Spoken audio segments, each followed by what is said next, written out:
चिंता। चिंता चिता समान। सुनते सुनते तो कान पक गए। बचपन से ही सुनते आ रहे हैं ना, लेकिन कितना ध्यान कर रहे हैं उस पर? कुछ नहीं, करते ही जा रहे हैं चिंता। बिना मतलब की चिंता। किस बात की चिंता? शादी नहीं हो रही बेटी की, ये चिंता। बच्चे कहना नहीं मानते, ये चिंता। बिजनेस नहीं चल रहा, ये चिंता। बस फिक्र ही फिक्र ही फिक्र। मैं जिंदगी का साथ निभाता चला गया, हर फिक्र को धुएं में, हर फिक्र को धुएं में उड़ाता चला गया। सुना है ये गाना? ये बहुत मशहूर हुआ था, देवानंद के ऊपर फिल्माया गया था। बहुत साल हो गए। मैं ये नहीं कह रहा कि आप सिगरेट पीना शुरू कर दो।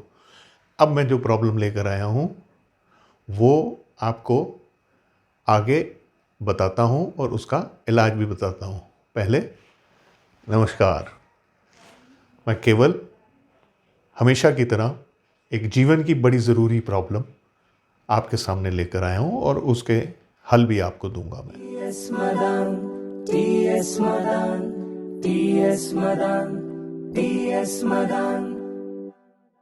ऐसा है कि हम लोग जिस चीज़ को सोचते सोचते सोचते सोचते बार बार सोचते हैं उसका नाम है चिंता।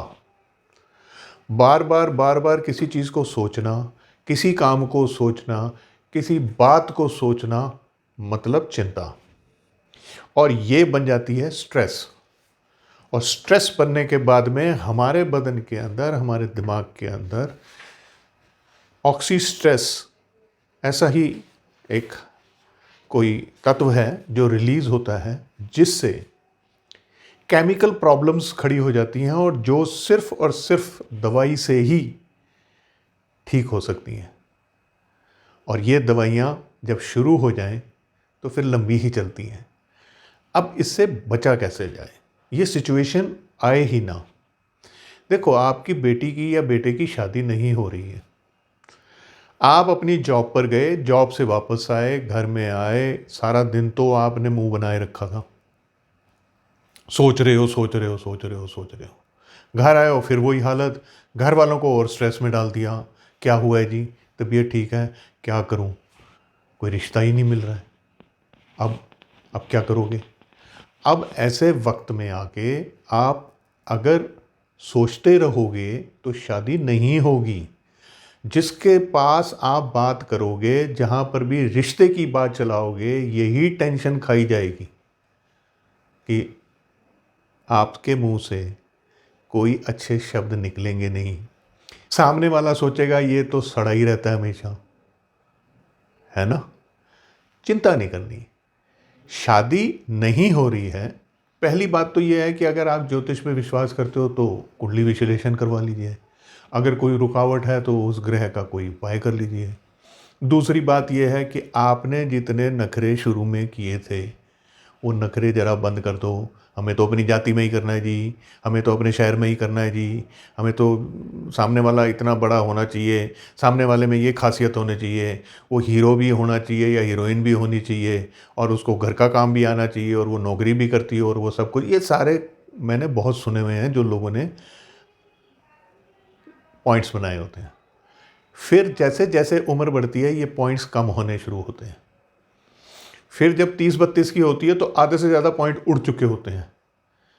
उसके बाद में जब 35 साल की उम्र आती है तो सारे पॉइंट उड़ जाते हैं, फिर तो कोई भी मिल जाए।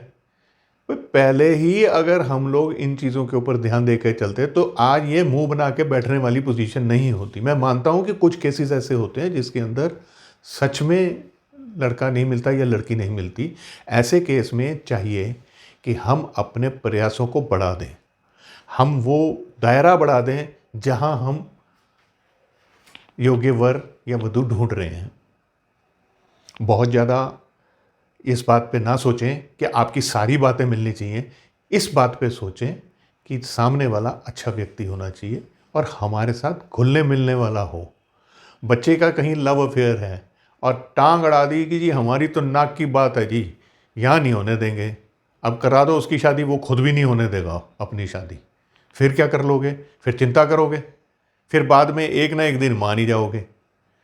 तो एक कुछ कारण ऐसे भी होते हैं। हर बात में मीन में एक निकालना, इससे क्या होगा, उससे क्या होगा, कोई भी काम हो, ये करूँगा तो बेकार है जी, नेगेटिव थिंकिंग, उससे क्या होगा, ना तो कुछ कर पाओगे और एक चिंता लगा लोगे मेरा तो कुछ हो ही नहीं रहा जी। आपके मन में कोई बिजनेस करने का, व्यापार करने का आपके मन में ख्याल आया, सबसे पहले आपने नेगेटिव बातें सोचनी शुरू कर दी, कर ही नहीं सकते वो व्यापार। आप किसी जॉब की इंटरव्यू के लिए जा रहे हो और वहां पर जाने से पहले ही आप सोच रहे हो कि मेरी तो इंटरव्यू सेलेक्ट ही नहीं होगा जी, या बेकार है, ये जॉब करके मेरे को मिल क्या जाएगा, मैं तो ज़्यादा बड़ी जॉब में लेना चाहता हूँ। फिर जॉब में हो गए रिजेक्ट हो गए तो फिर लगा ली चिंता कि न जाने मुझे क्या है, मेरे को तो कहीं नौकरी नहीं लग रही है। नेगेटिव तो खुद सोच के चले, पहले घर से सुन ली भगवान ने, चिंता लगा ली कि जी 50 मैंने इंटरव्यूज दे दी लेकिन मेरी तो कहीं पे नौकरी नहीं लग रही, मेरी तो किस्मत ही खराब है। मान लिया तबीयत खराब है, डॉक्टर के पास गए, डॉक्टर ने कुछ टेस्ट करवाए, पहले ही टेंशन लग गई, पता नहीं क्या है मेरे को। अल्टीमेटली डॉक्टर ने कोई बड़ी बीमारी का नाम ले दिया, अब मैंने तो मर जाना है जी, मुझे तो डॉक्टर ने कैंसर कह दिया है जी, कैंसर में तो सभी लोग मर जाते हैं। और साथ में मिल गए आपके साथी, जिसको बताया कि डॉक्टर ने तो मुझे ये बताया है कैंसर है, उसने भी कहा था ओहो, उसकी शक्ल ऐसी बन जाएगी जैसे पता नहीं आप सच में ही स्वर्ग से धार गए हो। मैंने तो सुना है कि सब लोग से कैंसर वाले जो हैं वो मर ही जाते हैं जी। आज तक कोई ये नहीं बताता कि कैंसर से लोग जिए भी हैं। दवाइयाँ और विल पावर, जीने की इच्छा, उन्होंने अपनी जान को टेंशन नहीं लगाई, उन्होंने अपनी जान को चिंता नहीं लगाई, लगाई भी होगी तो कम लगाई होगी, उससे ज़्यादा उन्होंने अपने अंदर शक्ति पैदा करी कि ये कोई ऐसी बीमारी नहीं है। ऐसे ही अभी कोविड होके हटा है। कोविड के बाद में तो बहुत लोगों को इस बात का फोबिया हो गया कि जरा सी जुकाम खांसी हो जाए तो फट जाते हैं RT-PCR करवाने के लिए, कहीं कोविड तो नहीं हो गया। ये भी एक चिंता है। मैं कहता हूं एक हद तक हर चीज़ की परवाह करने की ज़रूरी है, चिंता करने की ज़रूरत नहीं है। चिंता हल नहीं है किसी भी चीज़ का। मुझे आज तक तो ये नहीं मिला कि सिर्फ बैठ के चिंता करने से किसी भी समस्या का हल हो गया हो। बच्चे कहना नहीं मानते जी, अब चिंता लगा के बैठे हैं जी कि हमारी तो किस्मत ही खराब है जी, हमारे बच्चे अच्छे नहीं निकले। वो बच्चे इस स्थिति पर आए, इसका जिम्मेदार कौन है? बचपन में आपने परवरिश क्या करी? जब छोटा बच्चा है, वो जब कोई ऐसी बदतमीजी वाली बात करता है या कुछ करता है, उसे समझाने के बजाय सारा परिवार हंसता है। आज भी मैं ऐसे परिवारों को जानता हूँ जो हंसते हैं। देखो कितना तेज है, आजकल तो जनरेशन ही बदलती आ रही है, ऐसे टका के जवाब देते। क्यों बोलते हो आप ऐसे? बच्चे को एनकरेज खुद किया, बाद में जब उसको पक गया फिर आप चिंता लगा के बैठे हो जी कि हमारा बच्चा ही खराब है। तो ये बातें सारी आपको सोचनी पड़ेंगी ध्यान से कि हमने कैसे बच्चों की परवरिश करनी है। नहीं समझ में आता, किसी काउंसलर से बात कर लीजिए। अब बच्चे की ऐसी पोजीशन आ ही गई है तो बहुत ज़्यादा परेशान होने की बजाय इस प्रॉब्लम को सॉल्व कीजिए, किसी से मिल लीजिए, किसी से बात कर लीजिए। अब आप ये देखिए, ये बात मैं माँओं को बता रहा हूँ खासकर। बेटा स्कूल से आया, कॉलेज से आया, जॉब से आया, बेटे ये खाना खा ले। नहीं मामा मेरे को भूख नहीं है। खा लेना,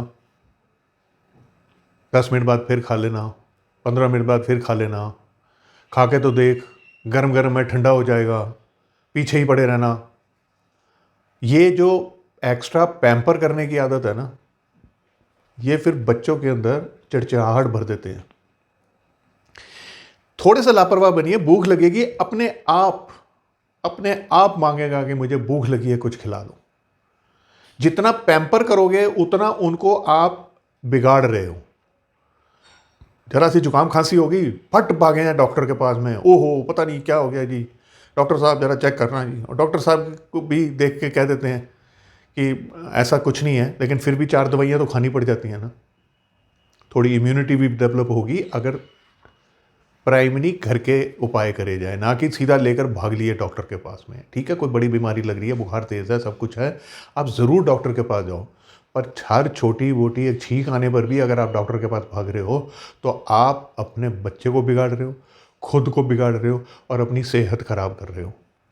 कुछ लोग हैं जो रात रात भर सो नहीं पाते हैं, चिंता लगी रहती है, बहुत पैसा देना है, कहाँ से होगा, इतना कर्जा हो गया, लेते वक्त तो सोचा नहीं था।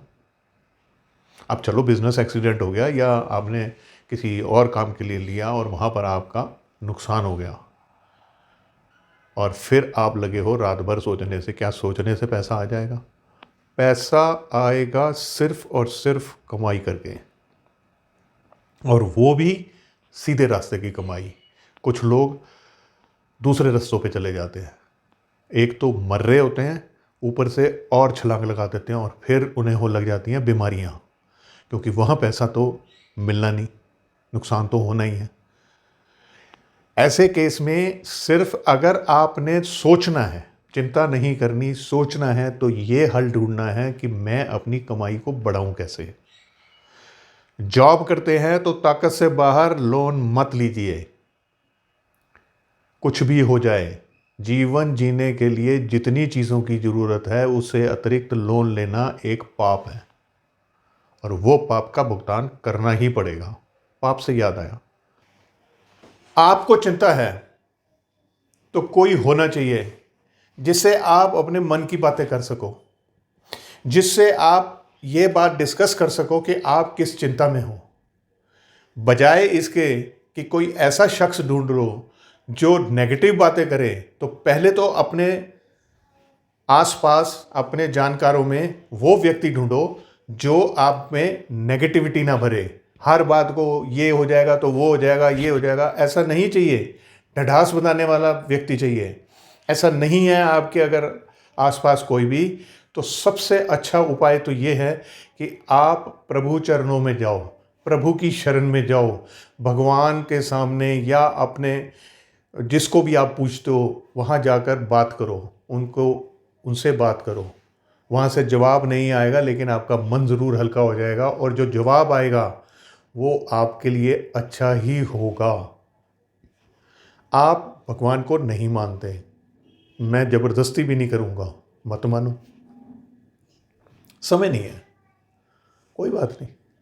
रात को सोते तो हो ना, नींद नहीं आती, सोने से पहले उस यूनिवर्स, उस परम पिता को या उस सृष्टि को, जिसको भी आप मानते हो, या नेचर को, उससे बात करो। आप समझो कि वो आपके सामने है और उसको अपने दिमाग में लेकर, उसको अपने ख्यालों में लेकर उससे हल्के हल्के बात करो, उसे अपना दिल खोल दो सारा। जवाब वहाँ से जो आएगा वो ज़बान से या सुना नहीं जाएगा आपको कान से, किसी की ज़बान से नहीं निकला होगा, लेकिन आपके लिए वो एक वरदान साबित होगा। करके देखना, ये बहुत ही कारगर उपाय है। सिर्फ सोचने से कभी कुछ नहीं होगा।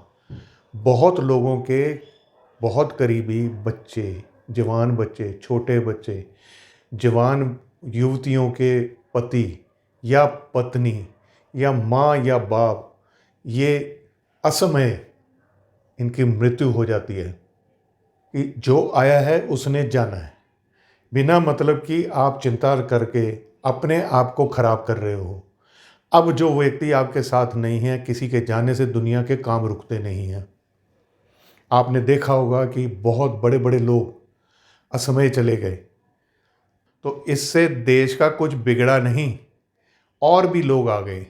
ऐसे ही जीवन के अंदर, परिवार के अंदर जो आया है उसने जाना है, उसको दिल से लगाने की बजाय अब ये सोचो कि इसके बगैर हमने अपने जीवन को कैसे चलाना है। चिंता नहीं करनी, सोचना है, प्रयास करना है, कर्म करना है।